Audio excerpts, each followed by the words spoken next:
নমস্কার, কেমন আছেন? আশা করি সবাই ভালো আছেন। আমিও ভালো আছি। আজকে দুপুরের লাঞ্চে বানিয়েছিলাম বেগুন দিয়ে মেথি শাক ভাজা। তো সেটাই একটু ইচ্ছা হলো শেয়ার করলাম। আমি যেভাবে করি সেটাই দেখালাম।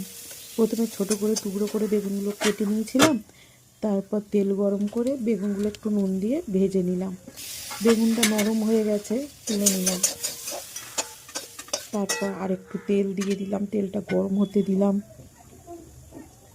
এই যে তেল গরম হয়ে গেছে, এরপর দিলাম একটা শুকনো লঙ্কা ফাটিয়ে দিয়েছি আর একটুখানি কালো জিরে। তারপর ফোড়নের গন্ধটা উঠলে ওর ভেতর শাকটাকে ভালো করে ধুয়ে নিয়ে আগে শাকটা দিয়ে দিলাম। নুন দিয়ে 2 মিনিট চাপা দিয়ে দিলাম। এখানে অল্পই শাক আছে, কেউ খেতে চায় না। আমি আমার আর আমার কর্তার জন্য করেছি, তাই অল্প করেই করেছি। এই যে নাড়াচাড়া করে ঢাকা চাপা দিয়ে দিলাম। আবার 5 মিনিট পর এই রান্না কম আঁচেই করেছি। শাকটা ভাজা ভাজা হয়ে গেছে, তারপর বেগুনটা দিয়ে আরেকটু ভাজা ভাজা করে নিলাম।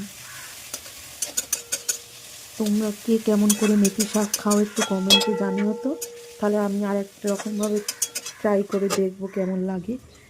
তো এই যে আমার শাক ভাজা হয়ে গেছে। আর রেসিপিটা কেমন লাগলো অবশ্যই একটু জানিও। আমার তো এটা দিয়েই সব ভাত খাওয়া হয়ে যায়। কেমন হয়েছে বলো কিন্তু।